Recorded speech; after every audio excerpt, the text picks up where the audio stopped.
شريك له وأشهد أن محمدا عبد الله ورسوله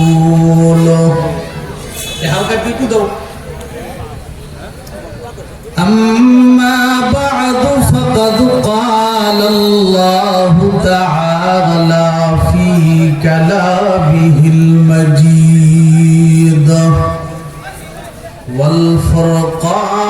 والفرقانه الحميد أعوذ بالله من الشيطان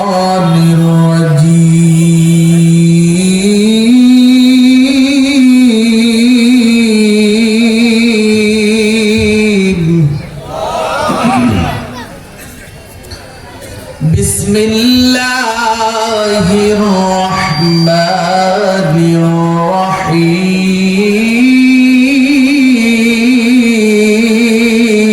الرحيم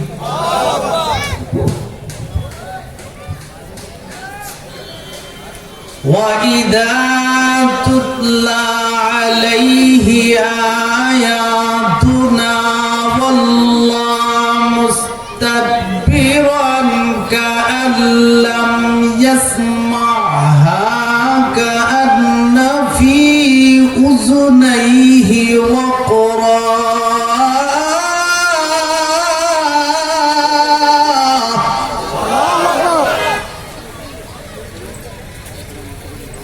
فبشره بعذاب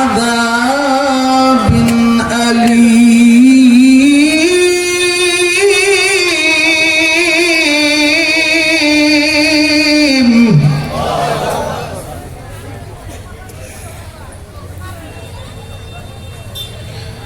الله أكبر ولله الحمد بسم الله الرحمن الرحيم إذا السماء انفطرت وإذا الكواكب انتثرت وإذا البحار فجرت وإذا القبور بعثرت علمت نفس ما قدمت وأخرت يا أيها الإنسان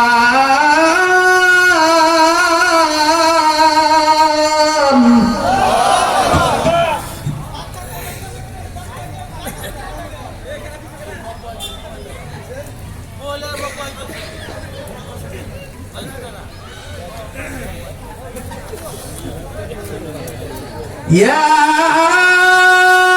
أيها الإنسان ما غرك بربك الكريم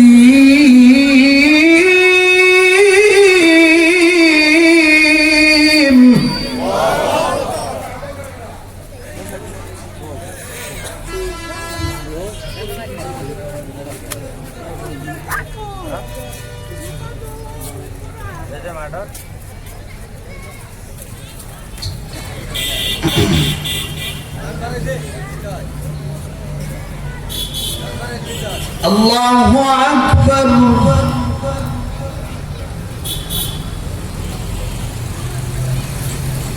بسم الله الرحمن الرحيم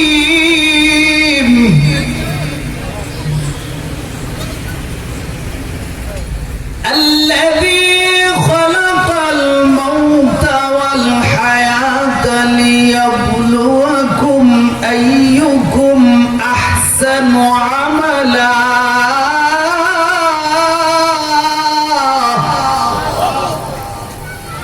وهو العزيز الغفور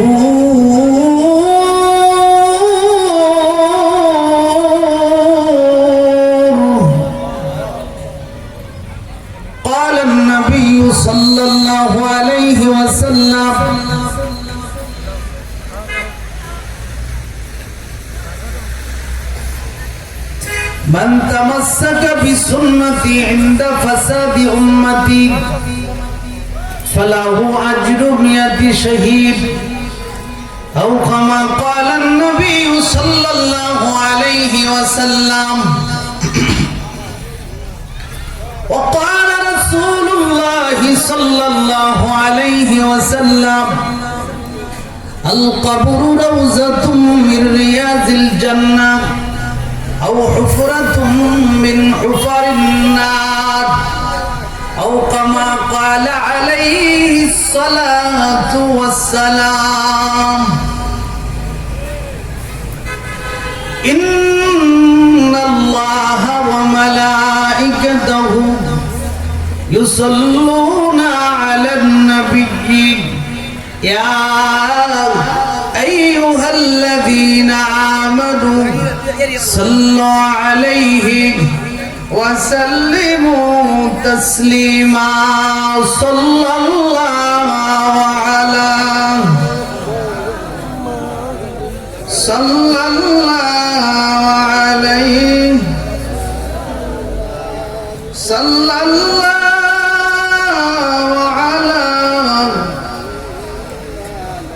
صلى الله عليه. لا إله لا إله لا إله لا إله لا إله لا إله جوڑے لا إله لا إله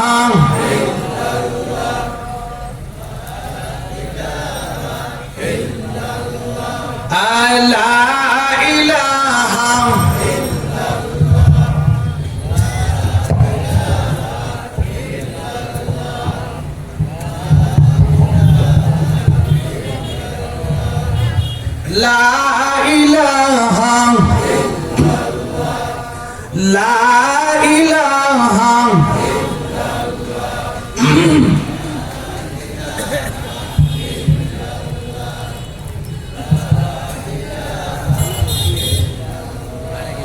لا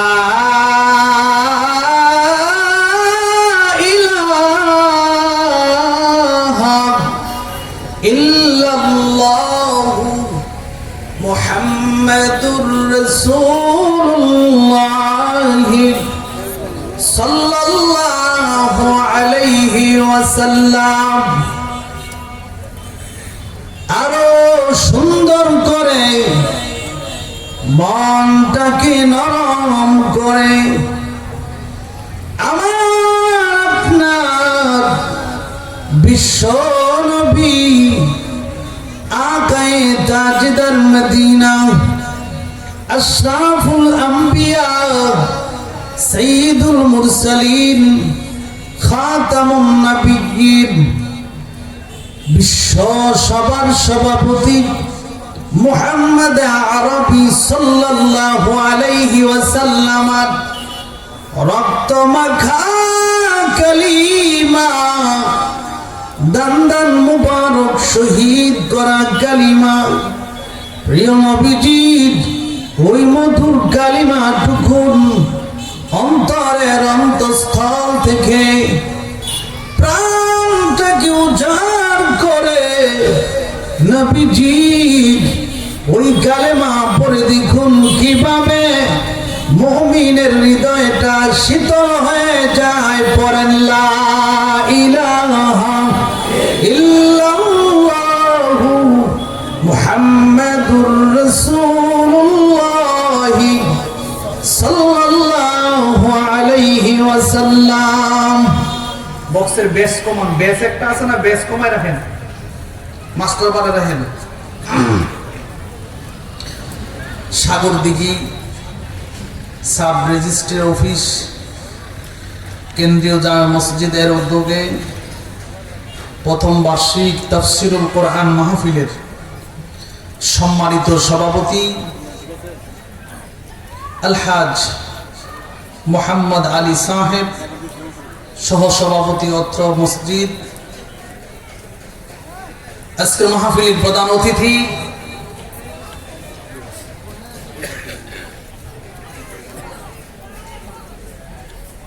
ঘন মানুষের নেতা জনাব আলহাজ আতাউর রহমান খান, সংসদ সদস্য 132 টাঙ্গাইল 3 গাঠাইল। আজকের মাহফিলে যিনি প্রধান আলোচক তাফসীর পেশ করবেন, পৃথিবীর বিখ্যাত মিশরের আল আজহার বিশ্ববিদ্যালয় থেকে ডিগ্রিপ্রাপ্ত, আন্তর্জাতিক খ্যাতি সম্পন্ন মুফাসসির কোরআন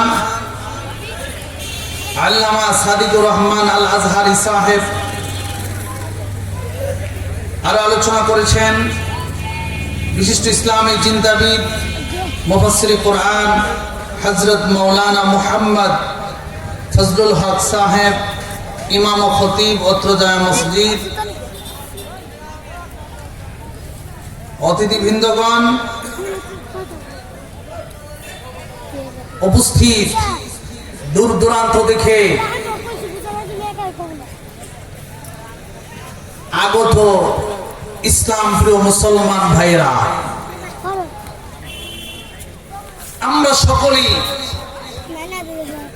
মহিয়ান গরিয়ান সুবহান রব্বুল জালাল ও ইজ্জতের দরবারে অসংখ্য অগণিত শুকরিয়া জ্ঞাপন করছি যে আল্লাহ সুবহানাহু ওয়া তাআলা আমাদের সকলকে এই তাফসীরুল কোরআন মাহফিলে আসা বসার যিনি তৌফিক দান করেছেন, মানিবের দরবারে হৃদয়ের গভীর থেকে প্রাণকে উজাড় করে কালিমাতুশ শুকর জ্ঞাপন করছি আলহামদুলিল্লাহ। ভাইরা আমার, আমি আপনাদের সামনে কোরআনে কারীমের বিভিন্ন সূরা থেকে বিভিন্ন আয়াতে কারিমা তেলাওয়াত করেছি। তাহারই পাশাপাশি বিশ্বনবী সরকারে দু আলম সাইয়্যিদুল মুরসালিন ওয়াল আম্বিয়া মুহাম্মদুর রাসূলুল্লাহ সাল্লাল্লাহু আলাইহি ওয়াসাল্লাম অগণিত হাদিস থেকে দুটি হাদিস তেলাওয়াত করেছি। তেলাওয়াতকৃত হাদিস আল্লাহর কোরআনকে সামনে রেখে কিছু কথা উপস্থাপন করব ইনশাআল্লাহ। ওমা তাওফিকি ইল্লা বিল্লাহ বিমাশিয়াতিল্লাহ। আল্লাহ যেন আমাকে বলার, আমাদের সকলকে শ্রবণ করা, আমল করার মতো তৌফিক দান করে সকলে বলে আল্লাহুম্মা আমিন। জোরে বলে আল্লাহুম্মা আমিন। ভাইরা আমার, আমি যে আয়াতে কারিমা তেলাওয়াত করেছি সেই আয়াতে আল্লাহ সুবহানাহু ওয়া তাআলা বলেন, আল্লাযী খালাকাল মাউতা ওয়াল হায়াতা লিয়াবলুয়াকুম আইয়ুকুম আহসানু আমালা ওয়া হুয়াল আজিজুল গফুর। যিনি তোমাদের সৃষ্টি করেছেন জীবন ও মরণ পরীক্ষা করার জন্য কার আমল বেশি সুন্দর। তিনি আল্লাহ পরাক্রমশালী, তিনি ক্ষমাকারী। ভাইয়ের আমার, এই আয়াতের ব্যাখ্যায় ইমাম গাজ্জালী রহমাতুল্লাহি আলাইহি এই যে আল্লাহ সুবহানাহু ওয়া তাআলা মৃত্যু আগে উল্লেখ করেছেন, মরণ সংক্রান্ত কিছু কথা তিনি বর্ণনা করেছেন। মৃত্যু কিসকো কাহাতে हैं, মৌত কারে কয়, মালাকুল মৌত কি,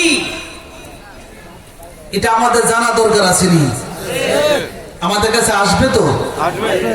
সময় আছে নাকি? কোন দিন আসবে নির্ধারিত কোনো টাইম আছে? সময় আছে? 2021 সাল না 22? কখন আসবে এর নিশ্চয়তা, এর নিউজ, এর সংবাদ পৃথিবীর কেউ এই পর্যন্ত জানে না। জানেন কি? আল্লাহ। কে জানে? আল্লাহ সুবহানাহু ওয়া তাআলা জানেন, আর কেউ জানে না। এজন্য মৃত্যুর জন্য সর্বদাই প্রস্তুতি থাকা দরকার আছে নি? এটা কি মরণ আইব কোন সময় আমরা অপেক্ষা থাকবেন? না। আপনার আমার পিছনে 24 ঘন্টাই রূহ কবজকারী ফেরেশতা ঘুরতেছে রাস্তায়, গাড়ির নিচে, ঘুমের ঘরে, একা একা, বন্ধু মহল, খেলার মঞ্চে, আড্ডার মঞ্চে, কোথায় কখন কোন সময় মৃত্যু হবে আমি আপনি জানি না, কিন্তু মৃত্যু ফেরেশতা আমার আপনার পিছনে দৌড়াইতেছে 24 ঘন্টা। আমাদের কিন্তু খবর। সেই মৌত সংক্রান্ত কিছু কথা আমি আপনাদের সামনে অল্প সময়ে তুলে ধরবো ইনশাআল্লাহ। ওমা তৌফিক ইল্লা বিল্লাহ।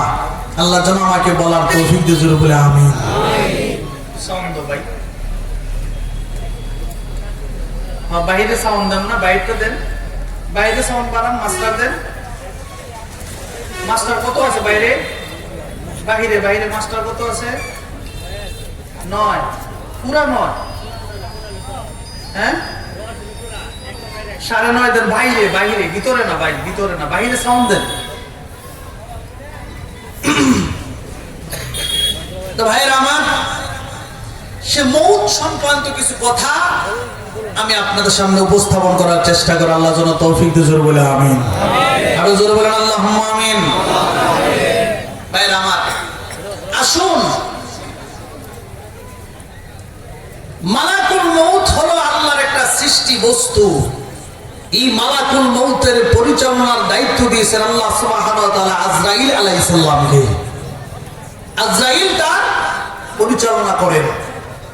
সে আজরাইল থাকে কোথায়, তার বাসস্থান কোথায়, এই বিষয়ে আমরা কিছু কথা বলবো ইনশাআল্লাহ। ফেরেশতু কা আজিব হালাত কিতাবে ফেরেশতাদের গুণাবলী আছে, ফেরেশতাদের অবস্থা, কোন ফেরেশতা কত বড়, কোন ফেরেশতা কি আকারে সৃষ্টি করেছেন আল্লাহ সুবহানাহু ওয়া তাআলা, আল্লাহু আলাম, আল্লাহ ছাড়া কেউ জানে না। সুবহানাল্লাহ। মেরাজ করে মুহাম্মদুর রাসূলুল্লাহ সাল্লাল্লাহু আলাইহি ওয়াসাল্লাম মক্কার জমিনে এসে আল্লাহর নবী সাহাবাদের সামনে ফেরেশতাদের বর্ণনা দিতে শুরু করলেন। কোন সুবহানাল্লাহ। কি বর্ণনা? আল্লাহর হাবিব বিশ্ব নবী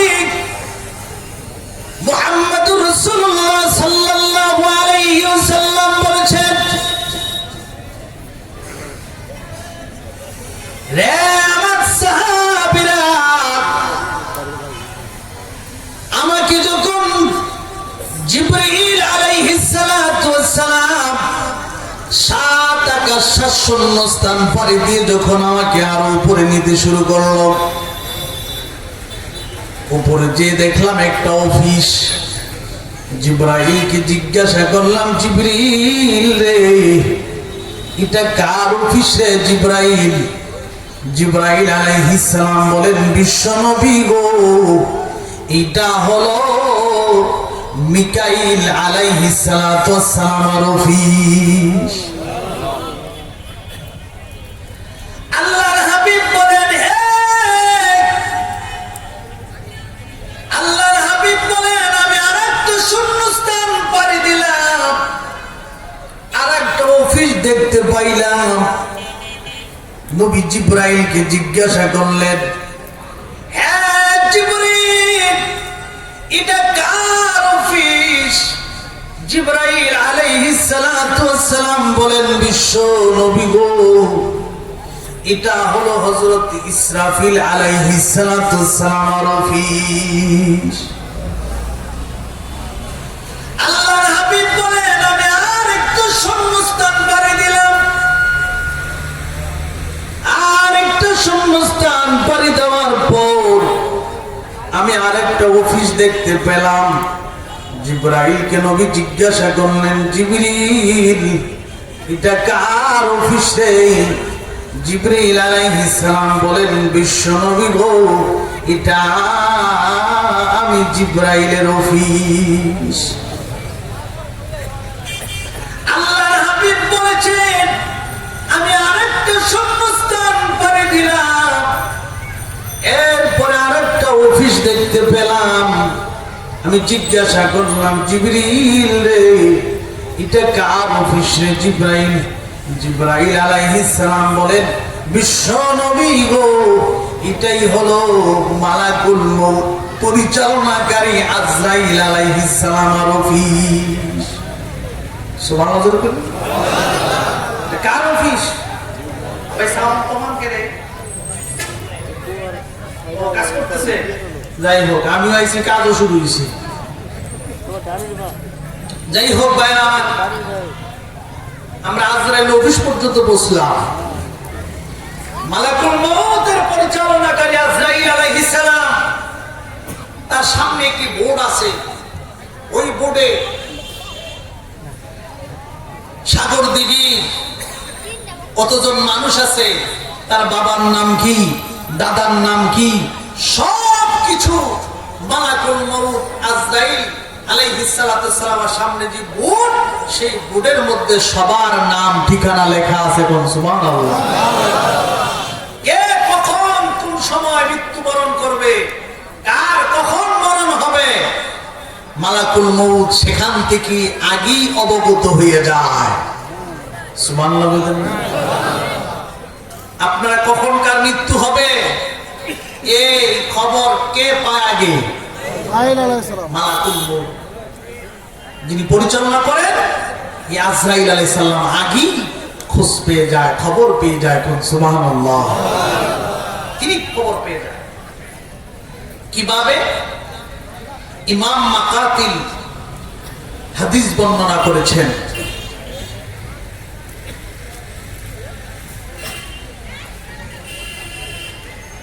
আমি একজনের নাম দিয়ে করি। ইমাম মাকাতিল বলেন, একজন ফেরেশতা মালাকুল মউত পরিচালনাকারী আজরাইলকে গিয়ে বলবেন, এ আজরাইল, সাগর দিঘি মুহাম্মদ আলী রিজিক তৈরি করে দেওয়ার জন্য আল্লাহ রাব্বুল আলামিন আমাকে নিযুক্ত করেছিল। তাম পৃথিবীর মধ্যে রিজিকের অভাব নাই রে আজরাইল, কিন্তু সাগর দিঘি মুহাম্মদ আলীর নামে সরিষা দানা পরিমাণ একটা রিজিক গোটা পৃথিবীর মধ্যে আর নাই। নিউজ বলতে থাকে কি একজন একজন ফেরেশতা। সুবহানাল্লাহ, সুবহানাল্লাহ। আর একজন ফেরেশতা গিয়ে বলেন, হে আজরাইল, সাগর দিঘি মুহাম্মদ আলী পানি তৈরি করে দেওয়ার জন্য, মুহাম্মদ আলীর সাহেবের পানি তৈরি করে দেওয়ার জন্য আল্লাহ আমাকে নিযুক্ত করেছিল। তাম পৃথিবীর মধ্যে পানির অভাব নাই। আটলান্টিক মহাসাগর, আরব সাগর, লোহিত সাগর, প্রশান্ত সুরমা, খোয়াই, মেঘনা, যমুনা, তিতাস, কর্ণফুলী, সমস্ত নদ নদীর মধ্যে পানির অভাব নাই। কিন্তু সাগর দিঘির মুহাম্মদ আলীর নামে এক পানি আর দুনিয়াতে মৌজুদ নাই। আর একজন ফেরেশতা গিয়ে বলেন, আজরাইল গো, সাগর দিঘির মুহাম্মদ আলীর ভিতরে শ্বাস নেওয়া বাহির করার দায়িত্ব আল্লাহ আমাকে দিয়েছিল, কিন্তু তাম পৃথিবীর মধ্যে বাতাসের অভাব নাই রে আজরাইল। তাম পৃথিবী ঘুরে ঘুরে দেখেছি, ওই মুহাম্মদ আলীর নামে এক বিন্দু কিন্তু বাতাস দুনিয়ার মধ্যে আর মওজুদ নাই। আল্লাহর হাবিব বলেছেন, হে মায়ের উম্মত, যদি লোকটা মুমিন হয়, যদি সাগর দিঘির মোহাম্মদ আলী যদি ইমানদার হয়, নামাজি হয় গো, নবী বলেছেন ওই যে আজরাইলের বোর্ডের সামনে তার নাম লেখা আছে, ঠিকানা দেওয়া আছে, বাবার নাম দাদার নাম দেওয়া আছে, ওই নামের চতুর্দিক দিয়া যদি লোকটা ইমানদার হয়ে থাকে, তার নামের চতুর্দিক দিয়া নূরের লাইট জ্বলিয়া যায়। আল্লাহর হাবিব বলেন, যদি লোকটা বেঈমান হয়, বেনামাজি হয়, নাফরমান হয়, স্বৈরাচার হয়, লোকটা যদি জাহান্নামী হয় গো, তার নামের চতুর্দিক দিয়া কালো কালো দাগ পড়িয়া যায়। মালাকুল মউতের পরিচালক আজরাইল আলাইহিস সালাতুস সালাম তিনি তখনই অবগত হয়ে যান লোকটা জান্নাতি না জাহান্নামী, লোকটা ঈমানদার না বেঈমান, তখনই তিনি অবগত হয়ে যায়। কোন সুবহানাল্লাহ। লোকটা ঈমানদার হয়, ঈমানদারের রূহ নেওয়ার জন্য 501 ফেরেশতা আসবে ঈমানদার মুমিনের রূহ নেওয়ার জন্য সম্মান দিয়ে। কোন সুবহানাল্লাহ। কতজন ফেরেশতা আসবে? 501 ফেরেশতা আসবে। একজন হবে কমান্ডার, যে বেহেশতি। 501 ফেরেশতা আসবে, 500 ফেরেশতার হাতে থাকবে বেহেশতের 500 প্রকারের সুগন্ধি। কোন সুবহানাল্লাহ। নবীজি বলেছেন, যিনি কমান্ডার হবে, লিডার হবে, তার ডান হাতে থাকবে বেহেশতি রাইহান নামক ফুল, বাম হাতে থাকবে বেহেশতি রুমাল। আল্লাহ রাসূল বলেছেন, ওই রাইহান নামক ফুলের মধ্যে পৃথিবীর 500 ফুলের সুঘ্রাণ আল্লাহ দান করবেন। বাম হাতে থাকবে বেহেশতি রুমাল। এই রুমাল সবার জন্য নয়, এই রুমাল সবার থুতার নিচে ধরা হবে না। এই রুমাল তার থুতার নিচে ধরা হবে যে জীবনে দাড়ি ছাটে নাই, কাটে নাই, ওই মুমিনের থুতার নিচে বেহেশতি রুমাল ধারণ করা হবে। আর তার রূহকে অভ্যর্থনা দেওয়ার জন্য, স্বাগতম জানার জন্য, ওয়েলকাম জানানোর জন্য তাকে এই রুমাল, বেহেশতি রুমাল, ঈমানদার মুমিনের, দাড়িওয়ালা মুমিনের থুতার নিচে ধারণ করা হবে। কোন সুবহানাল্লাহ। এটা আমরা চাইনি, দাড়ি রাখা দরকার আছে তো। ওয়াজ তো সারা দেশই হচ্ছে, আমলের অভাব, ঠিক কিনা কোন? আমল করলেই হয়। আমলের দিকে এগিয়ে আসেন, আমল শুরু করে দেন। জান্নাত দিয়ে দিবে কে? জান্নাত দেওয়ার মালিক কে? জাহান্নাম দেওয়ার মালিক কে? যদি আমল ঠিক থাকে, আমলের উসিলা আল্লাহ তৈরি জান্নাতে যেতে পারবেন, কেউ বাধা দিতে পারবে। আপনার আমল, আপনার নেক আমল, আপনার ইবাদতই আপনাকে বেহেশতে পৌঁছায় দিবে। কোন সুবহানাল্লাহ। তাহলে আমল করা দরকার আছে তো। বিশেষ করে ভাইয়ের আমার, মুমিনের সম্মানটা অনেক বেশি মউতের সময়। কোন সুবহানাল্লাহ। অনেক বেশি। কি পরিমাণ ঈমানদারের সম্মান হবে! আল্লাহ রাসূল সাল্লাল্লাহু আলাইহি ওয়াসাল্লাম আজ থেকে প্রায় 1500 বছর আগেই উম্মতকে সে মেসেজ দিয়ে গেছে। কোন সুবহানাল্লাহ।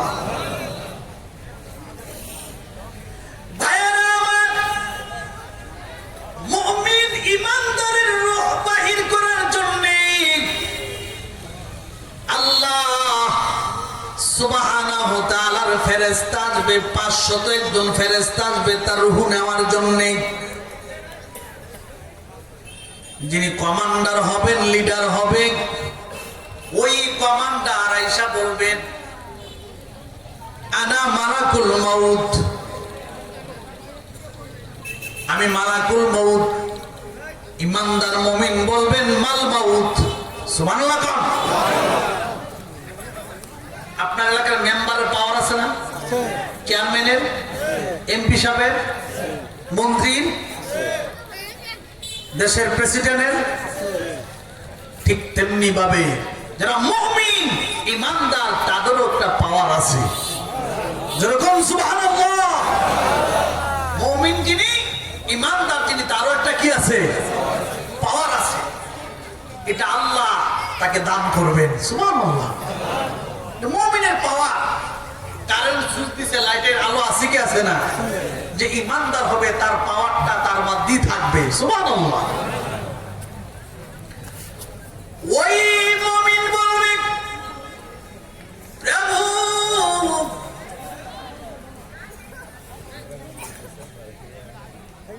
চতুর্দিক দিয়া মানুষের আওয়াজ, এটা বন্ধ করতে হবে ভাই। যারা পরিচালনা দায়িত্বে আছেন, আমাদের আশেপাশে আওয়াজটা বন্ধ করে দেন। আর এই যুবক ভাইয়েরা আপনারা বসেন, বসেন, ফ্যান্ডেলের ভিতরে এসে বসেন। আসছেন তো মাহফিল শোনার জন্যে। আপনাদের আলোচক আসতেছে, প্রধান আলোচক আসতে, আপনারা বসেন সুশৃঙ্খল ভাবে, মাহফিলের পরিবেশটা সুন্দর করেন। আল্লাহ কবুল করে, জোরে কোন আমিন। একটা মাহফিল সাজাইতে অনেক কষ্ট হয়, অনেক অর্থ ব্যয় করতে হয়। এরপরে যদি আমরা পরিবেশ সুন্দর না করে দিই, কর্তৃপক্ষের মনে কষ্ট আসবে না? অনেক কষ্ট আসবে।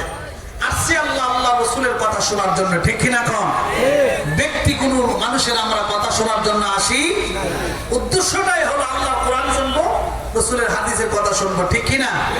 শুনে যদি আমল করতে পারি, জান্নাত দিয়ে দিবে কে? আল্লাহ সুবহানাহু। আল্লাহ কবুল করে, জোরে করেন না আমিন। ভাইরা আমার, মুমিনের সামনে মালাকুল মউত এসে বলবে, ওই মউতের কথা বলতেছি, বলবে আনা মালাকুল মউত। মুমিন বলবে মাল মউত, মউত আবার কি? আল্লাহু আকবার।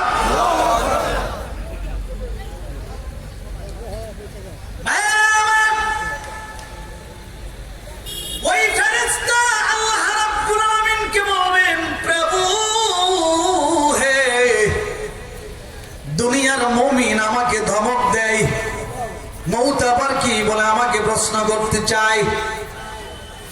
আমার আল্লাহ রাব্বুল আলামিন বলবেন, ফেরেশতা রে, আয়, আমি আল্লাহ সাগর দিঘির মুমিন বান্দার রূহ বাহির করার সহজ পদ্ধতিটা তোরে দেখায়া দেই। যেরকম সুবহানাল্লাহ।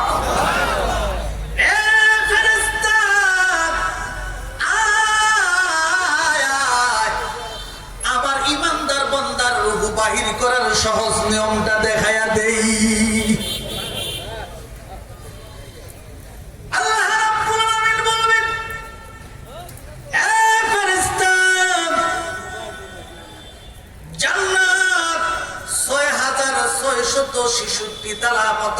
জান্নাত, ওই জান্নাতের ভিতরে সাগর দিঘির মুমিন বান্দা বান্দির জন্য, বান্দা বান্দির নামে একটা ঘর আছে। ওই তার নামে সাগর দিঘির মুহাম্মদ আলীর নামে যে একটা জান্নাতের ভিতরে ঘাস কামরা ঘর বানায় রেখে দিয়েছি, ওই ঘরের সামনে দেয়া দেখো ফলের বাগান, ফুলের বাগান। ওই ফলের বাগান থেকে একটা ফল আনিয়া আল্লাহু শব্দ লেখিয়া দুনিয়ার মুমিনের সামনে ধরো, বাকি সব ব্যবস্থা আমি আল্লাহ করে দেব। ওই ফেরেশতা বেহেশতি ফল আনিয়া আল্লাহু শব্দ লেখিয়া যখন তার সামনে ধরবে, সাগর দিঘির পারের সাগর দিঘির মুমিন বান্দা তখন ফলটা দিয়ে তাকায় দেখবে, ওই যে তার জান্নাতের ঘর বাড়ি দেখা যায়। মালাকুল মউতকে ডেকে বলবেন, ও মালাকুল মউত, আমার রূহ বাহির কইরা এই দুনিয়া থেকে আমারে বিদায় দিয়ে আমার জান্নাতের বাড়িতে পৌঁছায়া দাও। মুমিনের মরণের সময় কোনো কষ্ট আছে? দুঃখ আছে? আনন্দ আর আনন্দ। কারণ মুমিনের জিম্মাদারও আমার আল্লাহ।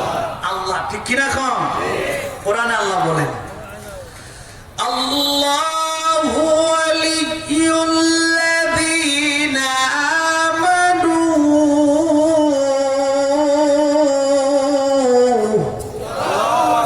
মুমিনের জিম্মাদার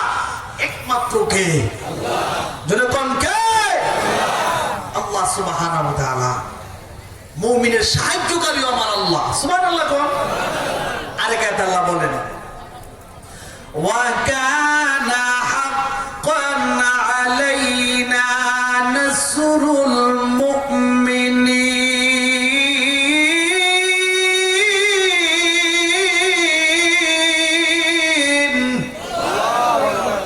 মুমিনকে সাহায্য করা, সহযোগিতা করা আল্লাহর জন্য হক হয়ে যায়, আল্লাহর জন্য ওয়াজিব হয়ে যায়। জোরে জোরে কোন সুবহানাল্লাহ।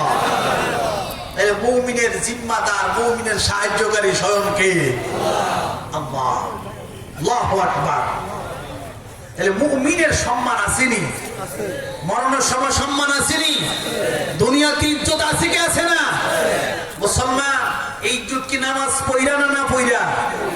নামাজ পড়ে, নামাজ পড়তে হবে, সত্য কথা বলতে হবে, হকের পথে আমরা চলতেই হবে। সাহায্য করবে কে? মুমিন হতে পারলে সাহায্য করবে কে? মুসলমান হক কথা যত মুসিবতে আসুক আমরা হকের গান গাইতেই হবে, ঠিক কিনা কোন? সত্য বলতে হবে, সত্য হলো কোরআন, সত্য হলো হাদিস, ঠিক কিনা কোন? এতে কোনো সন্দেহ নাই।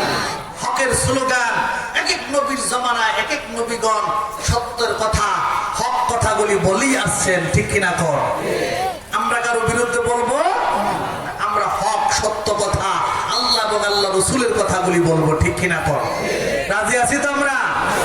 মুসলমান একটা জিনিস মনে রাখবেন, হকের আওয়াজ নবী আদম সফিউল্লাহর জামানাও ছিল, হকের আওয়াজ নবী নূহ আলাইহিস সালামের জামানাও ছিল, হকের আওয়াজ হযরত নবী ইব্রাহিম আলাইহিস সালামের জামানাও ছিল, হকের আওয়াজ নবী মুসা আলাইহিস সালামের জামানাও ছিল, হকের আওয়াজ নবী ঈসার জামানাও ছিল, হকের আওয়াজ এইভাবে মুহাম্মদুর রাসূলুল্লাহর জামানাও ছিল।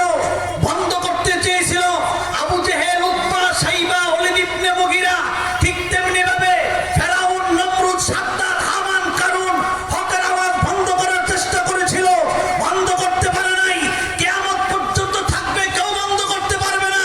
আল্লাহর এই কোরআনের হক, রাসূলের সুন্নাহর হকের কথা আজ ছিল, আজও আছে, কিয়ামত পর্যন্ত থাকবে।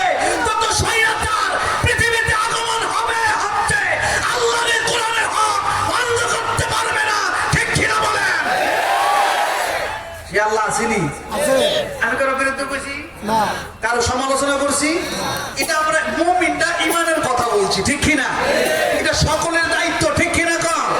এটা আমার একা, সকলে যারা মুসলমান, ঠিক কিনা কর? যারা দাবি করে আই এম এ মুসলিম, আমি একজন মুসলমান, তার দায়িত্ব সত্য কথা বলা, কোরআনের কথা বলা, সুন্নাহর কথা বলা, রাসূলের গান গাওয়া, ঠিক কিনা? কষ্ট হয়েছে? দুঃখ পাইছেন?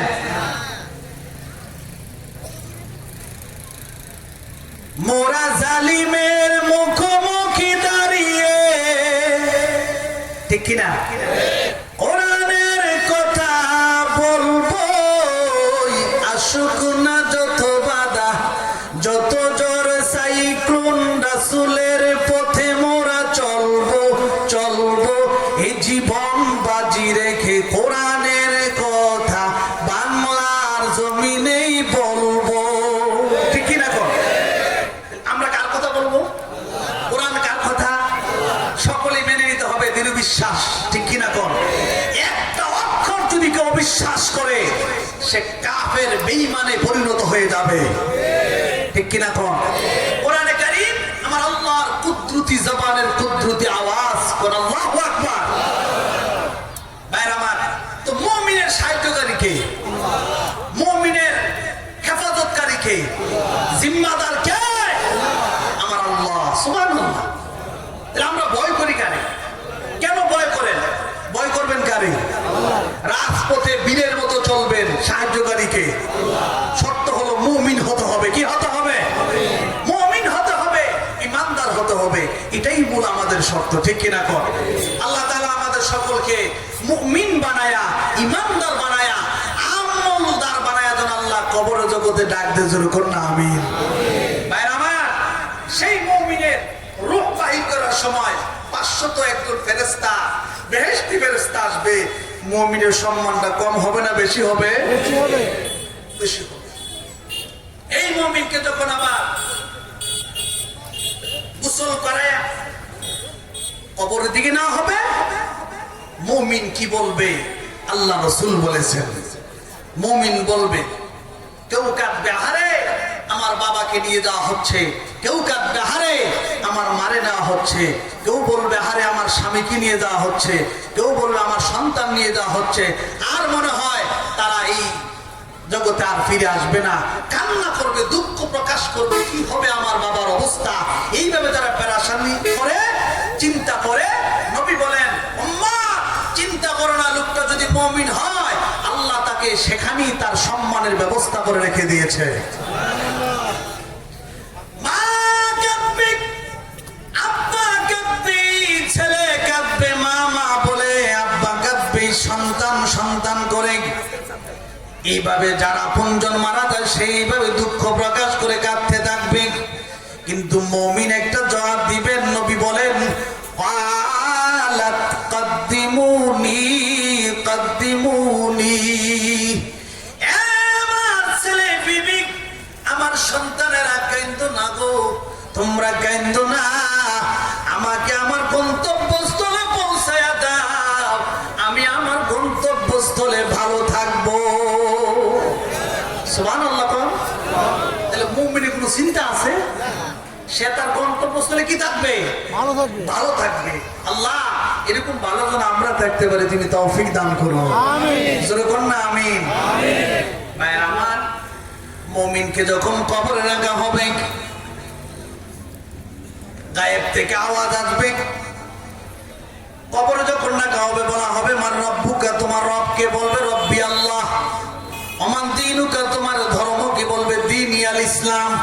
ওমান নবিয়ুকা, তোমার নবীকে বলা হবে নবীকে তোমার। তিনি মুমিন হয়ে থাকলে বলবে ওয়া নাবিয়ুনা মুহাম্মাদুর রাসূলুল্লাহ সাল্লাল্লাহু আলাইহি সাল্লাম। সুবহানাল্লাহ। মিশকাত শরীফে জিলদ আউয়াল হাদিস আছে, গায়েব থেকে আওয়াজ আসবে। কি আওয়াজ? ফাআফরিশুহু মিনাল জান্নাহ ওয়া আলবিসুহু মিনাল জান্নাহ ওয়াফতাহু লাহু বাবান ইলাল জান্নাহ। বেহেশতের বিছানা তার কবরে বিছায়া দাও, বেহেশতি পোশাক পরায়া দাও। সুবহানাল্লাহ। এটা মুমিনের সম্মান। সুবহানাল্লাহ। বলে গেছেন মুহাম্মাদুর রাসূলুল্লাহ সাল্লাল্লাহু আলাইহি সাল্লাম। ঠিক কি না কম? সেই মুমিনের সম্মান দুনিয়াও আছে, পরকালও আছে, আলামে বারজাখ আছে কি আছে না? জোরে বলেন আছে কি আছে না? তাহলে আমাদের মুমিন হওয়ার দরকার আছে নি? মুমিন হইতে হলে কি করতে হইব? নামাজ পড়তে হবে, রোজা আসতেছে রোজা রাখতে হবে, সামর্থ্য থাকলে হজ করতে হবে, মিথ্যা বলা যাবে না, যাদের অর্থ সম্পদ আল্লাহ দিয়েছেন যাকাত দিতে হবে। ঠিক কিনা বলেন? মালের যাকাত দেওয়া সুন্নাত না ফরজ? ফরজ। মালের হিসাব দিতে হবে হাশরের ময়দানে। সুনানে তিরমিজির হাদিস আছে, প্রশ্ন করা হবে ওয়ান মালিহি মিন আইনা ইকতাসাবাহু ওয়া ফীমা আনফাকাহু। এ বান্দা, এই যে মাল তুই জুগাইলি, ইন্ডাস্ট্রিজ তৈরি করলি, এই যে তোর বিঘা বিঘা জমিন, এগুলি কোথায় থেকে কামাই করছো, কোথায় ব্যয় করছো, হিসাব দিয়ে যা আজকে হাশরের ময়দানে। হিসাব না দেওয়া পর্যন্ত যত বড়ই হোক আল্লাহর আদালত থেকে সে রেহাই পাবে না। সুতরাং ভাইয়ের আমার, সেইভাবে যাকাত দিতে হবে, রমজান মাসে হজ, রমজান মাসে রোজা রাখতে হবে। সামর্থ্য ব্যক্তি তৌফিক থাকলে আল্লাহর খানায় কাবা মদিনাতুল মুনাওয়ারা হজ উমরা করতে হবে। ঠিক কিনা বলেন? তাইলে এগুলি কি মুমিনের কোয়ালিটি? এগুলি কি মুমিনের কোয়ালিটি? আল্লাহ যেন আমাদের তৌফিক দেয়, সে মক্কাতুল মুকাররমা মদিনাতুল মুনাওয়ারা যাওয়ার তৌফিক দান করে, 5 ওয়াক্ত নামাজ পড়ে রমজান মাসে রোজা রেখে আল্লাহকে খুশি করতে পারি। আল্লাহ যেন আমাদের প্রতি, আমরা যেন সেই রকম রহমত আর বরকতের বাগী হতে পারি। আল্লাহ যেন সেই রকম রহমত বরকতের বাগী বানায় দেয়। জোরে বলুন আল্লাহুম্মা আমিন। জোরে বলুন আমিন। ভাইরা আমার কষ্ট হইতেছে, অল্প আর অল্প সময় হুজুর চলে আসবে। ভাইরা আমার, কবর, মৃত্যুর পর সেই কবরও কিন্তু চাপ আসবে, চাপ। এটা ইমানদার কবরও আসবে, বেঈমানের কবরও আসবে। এই নিউজ, এই সংবাদ, এই মেসেজ যখন আম্মা জান আয়েশা সিদ্দিকা রাদিয়াল্লাহু তাআলা আনহার কাছে পৌঁছে গেল, আম্মা আয়েশা রহমতে আরবিকে প্রশ্ন করলেন, হুজুর ইমানদারের কবরও কি চাপ দেওয়া হবে? নবী বললেন নাম, হ্যাঁ। ওগো নবীজি, বেঈমানের কবরও কি চাপ দেওয়া হবে? রাসূল বললেন হ্যাঁ। আল্লাহু আকবার। আপনারা কি আমার কথা বুঝেন? আমার প্রথম দিক দিয়ে মুভ মাইন্ড নষ্ট হয়ে গেছে, শেষ পর্যন্ত এটা একটু কন্ট্রোল আস্তে আস্তে আসছে, যার কারণে আপনারা আমার কথা বুঝেন কিনা আমি জানি। আগে বুঝেন তো আমার কথা? বুঝে থাকলে হা না বলবেন। আম্মা আয়েশা রাদিয়াল্লাহু তাআলা আনহা রাসূলের কাছে প্রশ্ন করলেন, ইমানদারের কবরও কি চাপ দেওয়া হয়? মা আয়েশার উত্তরে রাসূল বললেন হ্যাঁ। বেঈমানের কবরও কি চাপ দেওয়া হবে? রাসূল বললেন হ্যাঁ। মা আয়েশা বললেন, নবী গো, ঈমান আইনা লাভ কি? বেঈমানের কবরও চাপ দেওয়া হবে, ইমানদারের কবরও চাপ দেওয়া হবে, এত কষ্ট করে ঈমান আইনা লাভ কি? সুবহানাল্লাহ। আল্লাহর হাবিব বলছেন, আয়েশা গো, মুমিনের কবরের চাপ হবে একরকম, বেঈমানের কবরের চাপটা হবে আরেক রকম। নবী বললেন, আয়েশা গো, ইমানদারের কবরে যখন চাপ দেওয়া হবে, আয়েশা, ইমানদারের কবরে যখন চাপ দেওয়া হবে, চাপ দেওয়ার সঙ্গে সঙ্গে ইমানদারের কবরটারে প্রশস্ত করে দেওয়া হবে, ফাঁস করে দেওয়া হবে। নবী আমার বললেন, আয়েশা গো, বেঈমানের কবরে যখন চাপ দেওয়া হবে গো আয়েশা, আয়েশা, বেঈমানের কবরে যখন চাপ দেওয়া হবে, নবী বলেছেন একটা হাড় আর একটা হাড়ের ভিতরে এইভাবে ঢুকাইয়া দেওয়া হবে। যে কবরের আযাবের কথা স্মরণ করে আম্মা খাদিজা রাদিয়াল্লাহু তাআলা আনহা চোখের পানি ছেড়ে কাঁদতেন। নবীজি গো, আপনি না বলেছেন কবরের মধ্যে চাপ দেওয়া হবে, এইভাবে একটা হাড় আর একটা হাড়ের ভিতরে ঢুকাইয়া দেওয়া হবে। আমার নবীজি, আমার আমল বলতে কিছুই নাই, আমি কি লইয়া আমি খাদিজা কবরে যাব? অথচ আম্মা জান খাদিজা রাদিয়াল্লাহু তাআলা আনহাকে স্বয়ং আল্লাহ সালাম দিয়েছে। সেই আম্মা খাদিজা বলেন, নবীজি গো, কি লইয়া আমি খাদিজা কবরে যাব? আমার যে আমল বলতে কিছুই নাই। নবী গো, কবরের কথা মনে হলে আমার বড় ভয় হয়। সেই কবরের কথা আম্মা জান আয়েশাকে রহমতে আরবি বলেছিলেন, আয়েশা গো, ওই কবরের মধ্যে যারা জালিম, স্বৈরাচার, বেঈমান, নাফরমান হবে, বেনামাজি হবে, তাদের কেমন চাপটা হবে শুনে যাও গো আয়েশা। বেঈমানের কবরের চাপ এমন হবে, একটা ডিমের ছোলা যদি একটা পাথরের উপরে রাখা হয়, ওই পাথরটার উপরে যদি, ওই ডিমের ছোলাটার উপরে যদি আর একটা পাথর রাখা হয়, যেই রকম হবে শুকনা ডিমের ছোলার অবস্থা, বেঈমানের কবরের চাপ হবে ডিমের ছোলার মতো। আল্লাহু আকবার। তাহলে বেঈমানের কোন উপায় আছে? কোন উপায়,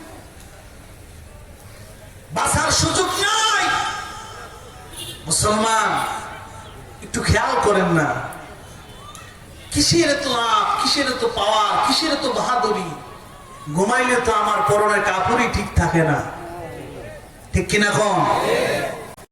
আমি আমার গায়ের কাপড় ঠিক রাখতে পারি না। আমার কথা শুনলে সাগর দিঘির মানুষ ভয়ে কথা বলে না, ঠিক কিনা কম?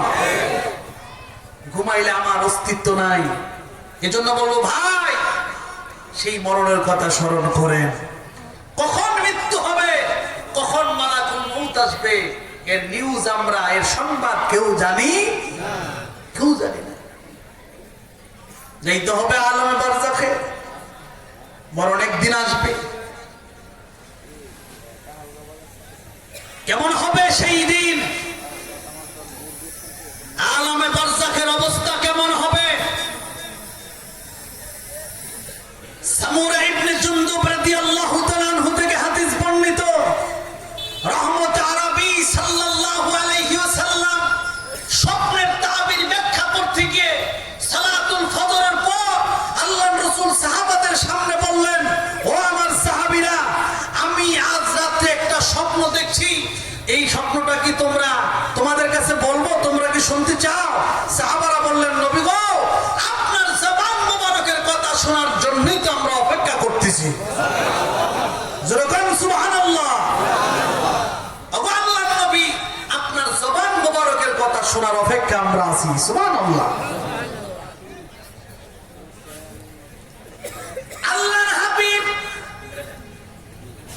সাহাবাদের সামনে বললেন, সাহাবীরা রে, আমি মুহাম্মদ ঘুমিয়েছিলাম। দুইজন আগন্তুক মেহমান আইসা আমার ঘুম থেকে জাগ্রত করালো। করানোর পর আমাকে বলল, নবী গো, আপনি সামনের দিকে চলুন, সামনের দিকে হাঁটেন। আমি সামনের দিকে যাওয়ার পর একজন ব্যক্তিকে দেখতে পেলাম, লোহার পাথর হাতে লইয়া আর একজনকে আঘাত করতেছে।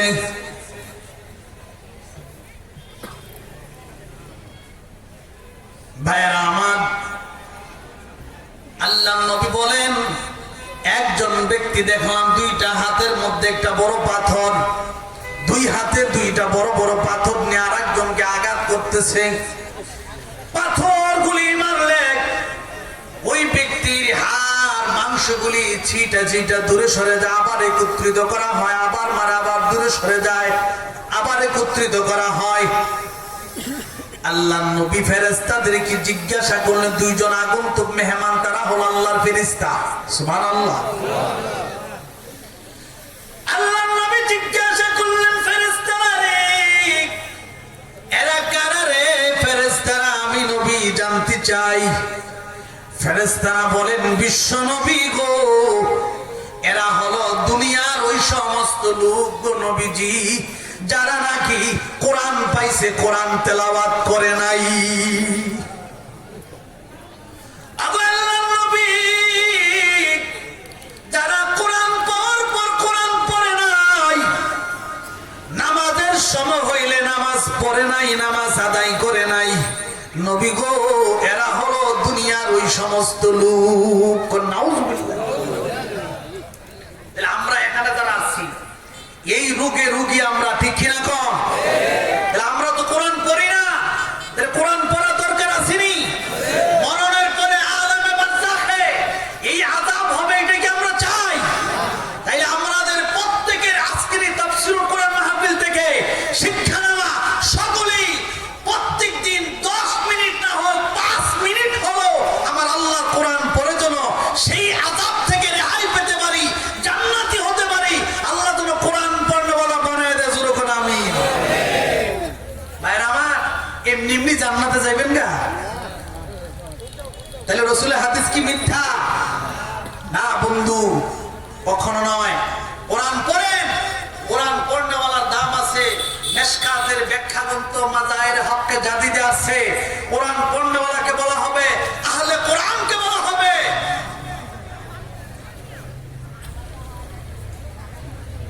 কোরআন পড় আর বেহেশতের উপরে উঠতে থাক। সুবহানাল্লাহ জোরে কইতেন না? সাহিবুল কোরআন, ইকরা, সাহেবে কোরআনকে বলা হবে, ও কোরআনের পড়নেওয়ালা, কোরআন পড়ো আর আমার জান্নাতের উপরে উঠতে থাকো। কোরআন পড়ার দরকার আসেনি? কোরআন থেকে মাহরুম হয়ে গেছি আমরা, ঠিক কিনা বলেন? ভাই আমার এমন একটা সময়, আমি আলোচনাটুকু এখানে নিয়ে আসছি, আপনাদের প্রধান আলোচক এসে গেছে, জোর করে আলহামদুলিল্লাহ। আল্লামা সাদিকুর রহমান আল আজহারি সাহেব এসে গেছেন। তিনি ফ্রেশ হচ্ছেন, কিছুক্ষণের মধ্যেই চলে আসবেন। আলহামদুলিল্লাহ বলেন। আমিও কুমিল্লা মুরাদনগর থেকে জার্নি করতে করতে রাস্তায় আইসা ফ্রেশ হয়ে নামাজ আদায় করে আপনাদের সামনে এসেছি। কথাগুলি আমি অল্প সময়ে বললাম, আল্লাহ যেন আমাকে আপনাদের সকলকে আমল করার তৌফিক দেন, আমিন। তাহলে কোরআন পড়ার দরকার আসেনি? যেরকম দরকার আছে। মুসলমান জাতি সে কোরআন ছেড়ে দিয়ে আমরা বিভিন্ন রং তামাশা লিপ্ত হয়ে গেছি, ঠিক কিনা? কোরআন পড়তে হবে এবং কোরআন পড়নেওয়ালাকে সাহায্য সহযোগিতা করতে হবে, ঠিক কিনা বলেন? এমনি এমনি তো যেতে পারো, কোনো না কোনো একটা উসিলা, ও আল্লাহ আমি কোরআন পড়তে পারি না, কিন্তু তোমার কোরআন যারা পড়ছে আমি তাদেরকে সহযোগিতা করছি, তোমার কোরআনের মাদ্রাসার মধ্যে আমি চাউল দিছি, টাকা দিছি, পয়সা দিছি, সব দিয়া সহযোগিতা করছি। কেউ যদি সেদিন সুপারিশ নাও করে, কোরআন আপনার পক্ষপাতী হয়ে আল্লাহর কাছে বলবো, আল্লাহ তোমার এই কোরআন দুনিয়া আমার প্রচার প্রসারের জন্য সহযোগিতা করছে। সুবহানাল্লাহ। তাহলে কোরআনের সুপারিশটা বড় না? ঠিক কিনা? আর কেউ আছে নাকি সুপারিশকার? আল্লাহ যদি আমাদের নবীকে হুকুম দিবেন, আল্লাহ আমাদের রাসূলকে দিবেন, রাসূল ছাড়া আর কেউ আছে নাকি? আর কেউ আছে না? কোরআনে আল্লাহ স্পষ্ট বলছেন, সুবহানাল্লাহ। কোরআনের কথা, আমার কথা না।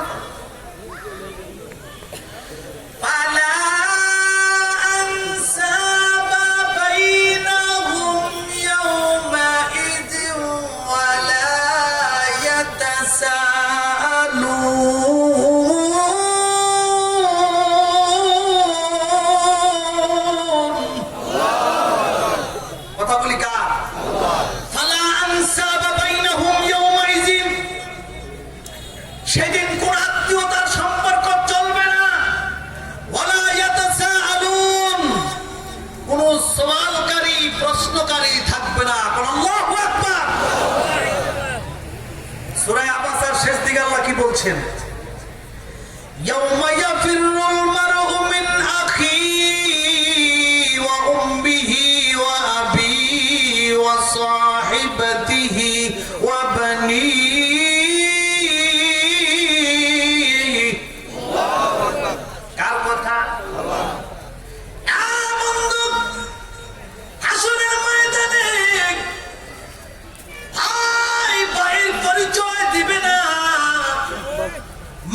সন্তানের পরিচয় দিবে না, স্বামী স্ত্রী কেউ কারো পরিচয় দিবে না। তাফসীরি কিতাবের মধ্যে লেখে, হাসরের ময়দানে সন্তানগুলি মাকে দেখে পলায়ন করবে। আহারে, এই ময়দানে যদি আমার মা আমার কাছে একটা নেক চায়, আমার তো উপায় থাকবে না, আমি কি করব? এই জন্যে সন্তানগুলি পলায়ন করবে, মাও পলায়ন করবে। যদি আমার সন্তান আমারে দেখে ফেলায়, আইলে আমার কি উপায় হবে? কিন্তু মা তখন মুসিবতে পইরা যদি সন্তান দেখে ওলায় চিনা ফেলে, ডাক দিয়া বলবে, বাবা আব্দুর রহমান, আজকে মুসিবতের দিন একটা নেক দিয়া যা, একটা নেক দিলে আমি তোর মা জান্নাতি হয়ে যাব। কিন্তু সেই হাসরের ময়দানে সন্তান বলবে, মা গো, দুনিয়াতে আমার মা ছিল তা ঠিক, আজকে তুমি কে গো, তোমার আমি চিনতে পারি নাই। আল্লাহু আকবার। সেই দিনটা কি সহজ না কঠিন হবে? সেই দিন কোরআন যদি আমি আপনি পড়ে থাকি, কোরআনের মহাব্বত যদি থাকে, কোরআনের ভালোবাসা যদি থাকে, কোরআন আপনাকে আমার এই জান্নাতের পথ দেখাইয়া দিবে। সুবহানাল্লাহ, সুবহানাল্লাহ। ভাইরা আমার, এই জন্য আমি আপনাদের সামনে অনেক কথা বলার ইচ্ছা ছিল, সেই দিকে আমি যাচ্ছি না, কিন্তু আপনাদের প্রধান আলোচক এসে গেছেন। তো ভাইয়ের আমার, এই সাগরদিঘি সাব রেজিস্ট্রি অফিস কেন্দ্রীয় জামে মসজিদের উদ্যোগে আজকের এই তাফসীরুল কোরআন মাহফিল, ঠিক কিনা বলেন? আমার কথায় অনেকে কষ্ট পাইছেন? আল্লাহ তাআলা যদি কোন এক সময় রিজিক থাকে, হায়াতে তৈয়বা আল্লাহ দান করেন, আসি, আমি পরবর্তী আরো আলোচনা করব ইনশাআল্লাহ। তবে আরেকটি কথা বলে যাই, মুহাম্মদ রাসূলুল্লাহ সাল্লাল্লাহু আলাইহি ওয়াসাল্লাম আরো দেখলেন, রাসূলকে আরো সামনের দিকে নেওয়া হলো। নেওয়ার পর নবীজি দেখলেন এক ব্যক্তিকে লোহার করাত দিয়া এই দিক দিয়া কাটা হচ্ছে, আবার জোড়া লাগানো হচ্ছে, আবার এই দিক দিয়ে কাটানো হচ্ছে, আবার জয়ের লাগানো হচ্ছে, এইভাবে তাকে শাস্তি দেওয়া হচ্ছে। রাসূল বললেন, ফেরেশতারা রে, এরা কারা? রাসূল সাল্লাল্লাহু আলাইহি সাল্লামের কাছে ফেরেশতারা বললেন, ওগো নবীজি, এরা হলো দুনিয়ার ওই সমস্ত লোক যারা মিথ্যা কথা বলে মানুষের সমালোচনা করে, ঠিক কিনা বলেন? আসেন এই ধরনের লোক, মিথ্যা কথা বানায় একজনের বিরুদ্ধে ছাইরা দেয়, এবং মিথ্যাবাদী আসেনি, সমালোচক আসেনি, চুগলখোর আছে কিনা বলেন? সেই মিথ্যাবাদীকে আলামে বারজাখ এইভাবে শাস্তি দেওয়া হবে। নাউজুবিল্লাহ। আল্লাহ আমাদের হেফাজত করুন, জোরে কোন আমিন।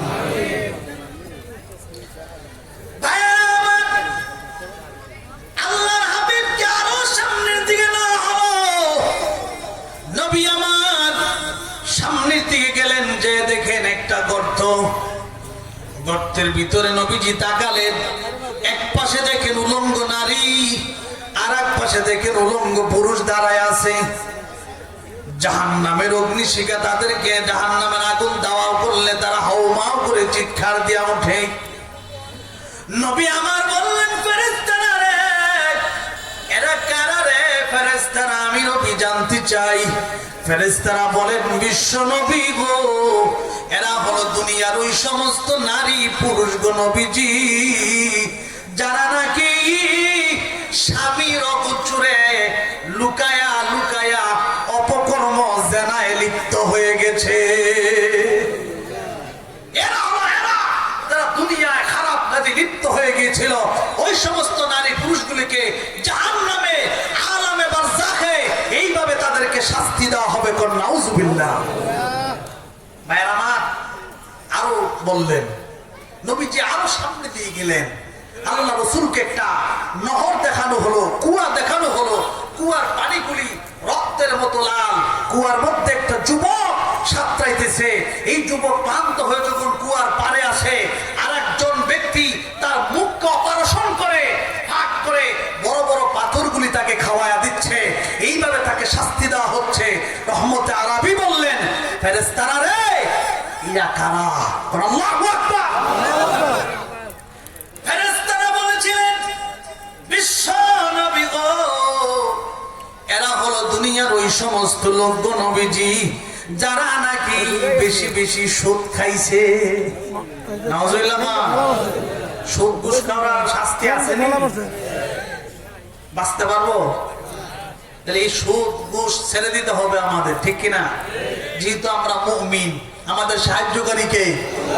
আমরা নামাজি, আমরা মুসলমান, ঠিক কিনা? আমরা শ্রেষ্ঠ নবীর শ্রেষ্ঠ উম্মত। আমাদের ঈমান যেরকম শ্রেষ্ঠ, আমাদের নবীও শ্রেষ্ঠ, আমাদের আল্লাহর কথাও শ্রেষ্ঠ, ঠিক কিনা বলেন? তাহলে এই কাজগুলো আমাদের সারা দেওয়ার দরকার আছেনি? আল্লাহ যেন সুদ মুক্ত, ঘুষ মুক্ত আমাদের সকলকে বানায় দে, জোরে কোন আমিন। এই গুণগুলি থাকলে সারাদিন রোজা নামাজ পড়লে, হজ 100 বার করলে আইলে কোনো কাজ হবে? মানুষের সাথে দুর্নীতি করে হজ করতে গেলে এই কোনো কাজ হবে না হজে, ঠিক কিনা কম? জোর জুলুম করা, অন্যায় অবিচার করা, শয়তানি করা, এটা শয়তানের কাজ। কিসের কাজ? শয়তানের কাজ, ঠিক কিনা কম? শয়তান শয়তান হইছে আল্লাহর একটা হুকুম অমান্য করে। কয়টা বলেন? বলেন কয়টা? একটা। আমরা কয়টা অমান্য করি? হিসাব আছে? আমরা হিসাব আছে নাকি? নাই। তাহলে আমরা এত আল্লাহর হুকুম অমান্য করি, কিনা কম? তাহলে আমরা শয়তান আমরা কি জানেননি? আমরা কিন্তু কাজ কর্ম দেখলে শয়তান কয় আমি কি শয়তান, আমার চেয়ে বড় ভাই হেমা আছে, ঠিক কিনা কম? মুসলমান সতর্ক হয়ে যায়। আমরা যেহেতু আমরা ইমানদার মুসলমান, আমরা ধর্ম দিন ইসলাম যে আমাদের ধর্ম, ইসলামের গান গাই, ইসলামের কথা বলি, রসুলের গুণগান গাই, আল্লাহর প্রশংসা করি, তাওহীদের কথা বলি, আমাদের সতর্ক হওয়া দরকার আছেনি? সর্বদিক দিয়ে আমরা যেন সতর্ক হয়ে আল্লাহ রসুলের পক্ষে কথা বলে ঈমান নিয়ে কবরে যেতে পারে। আল্লাহ যেন তৌফিক দেয়, জোরে কোন আমিন। এই হাদিসটা আরো দীর্ঘ লম্বা হাদিস, সেই দিকে যাচ্ছি না। ভাইয়ের আমার, আমি আপনাদের সামনে একটা প্রস্তাব রাখবো। এই যে সাগরদিঘি সাব রেজিস্ট্রার কেন্দ্রীয় অফিস কেন্দ্রিক জামে মসজিদ, এই মসজিদের জন্য আমাকে বলা হয়েছে কিছু কালেকশন করার জন্য। আপনাদের কাছে আমি চাই, আল্লাহ আপনাদের অনেকের সম্পদ দিয়েছেন, অনেকরা আল্লাহ সম্পদশালী বানিয়েছেন, অনেকরা আল্লাহ টাকা দিয়েছেন, অনেকের ছেলেরা বিদেশে আছে, অনেক টাকা পয়সা রুজি রোজগার করে, অনেকের আব্বা নাই আম্মা নাই। আমার আব্বা আম্মা থাকলে অনেক টাকা পয়সা খাইতো। আমি আমার আব্বা আম্মা রুহের মাগফিরাতে এই মসজিদে আল্লাহর ঘরে আমি আজকে 50,000, 30,000, 20,000 টাকা এই আল্লাহর ঘর মসজিদে দিয়ে যাব, 10,000 দিয়ে যাব। এইভাবে অনেকে আমরা আছি, আল্লাহ টাকা দিচ্ছেন কিন্তু দেওয়ার সুযোগ আমরা পাচ্ছি না। এই আল্লাহর ঘর মসজিদের জন্য একজন ভাই বলে হুজুর 50,000 দেব, 30,000 দেব, 20,000 দেই না লোকরা। অনেকে এখানে আছেন, আমি তো সবারই চিনি না। এই এলাকায় আমি আজকে নতুন এসেছি। আপনাদের মধ্যে একজন বলে হুজুর এই জামে মসজিদের জন্য ইনশাল্লাহ আমি 50,000 বা 20,000 টাকা, এই দুইটার মধ্যে একটা আপনারা দিবেন। একজন বলেন ইনশাআল্লাহ। আল্লাহর ঘর মসজিদের জন্য, যেখানে আপনার টাকা দিয়ে টাইলস হয়, আপনার টাকা যদি কার্পেট হয়, আপনার টাকার মধ্যে বসে বসে মানুষ আল্লাহ তাসবিহ পড়বে, আল্লাহর কুদরতি কদমে সেজদা দিবে। বল সুবহানাল্লাহ। এই নেকির দরকার আছে না? আমরা সকলে আছে, যারা তৌফিক আছে, যারা এখানে ধনাঢ্য ব্যক্তি, ধনী মানুষ, তাদের কাছে আমার এই প্রস্তাব, আল্লাহর ঘর মসজিদের জন্য আপনারা স্বইচ্ছায় বলেন যে কে আছেন। ইনশাআল্লাহ আমি তো সবারই চিনি না, এখানে অনেক নেতৃত্ব দেওয়ার মতো মানুষ আছেন, এখানে অনেক দলীয় অনেক ভাইয়েরা আছেন, যারা যেই রকম আল্লাহ সুবহানাহু ওয়া তাআলা তৌফিক দিয়েছেন। এই তাফসীরুল কোরআন মাহফিলে দোয়া হবে, আপনাদের প্রধান আলোচক বিশ্বব্যাপী মুফাসসির, তিনিও দোয়া করবেন। আমরা মুসাফির, দোয়া করলে মুসাফিরের দোয়া আল্লাহ কবুল করেন, নবী বলেছেন। কোন সুবহানাল্লাহ। ভাইয়ের আমার, কে আছেন বলেন একজন যে হুজুর এই মসজিদের জন্য আমি ইনশাআল্লাহ 20,000 টাকা বা 50, যার যে তৌফিক অনুযায়ী বলবেন ইনশাআল্লাহ। বলেন কে আছেন ইনশাআল্লাহ? একজন বলেন। আপনার দেখা দেখে আল্লাহর এক মর্দে মুজাহিদ দাঁড়ান, আপনার দেখা দেখে অনেকে ইনশাআল্লাহ আগ্রহী হবে আল্লাহর ঘর মসজিদে সহযোগিতা করার জন্য, কারণ আপনাদের সহযোগিতাই মসজিদ মাদ্রাসা চলে, ঠিক কিনা বলেন? আলাদা কোনো ফান্ড আছে না, এগুলি মুসলমান ইমানদারের সহযোগিতা চলবে ইনশাআল্লাহ।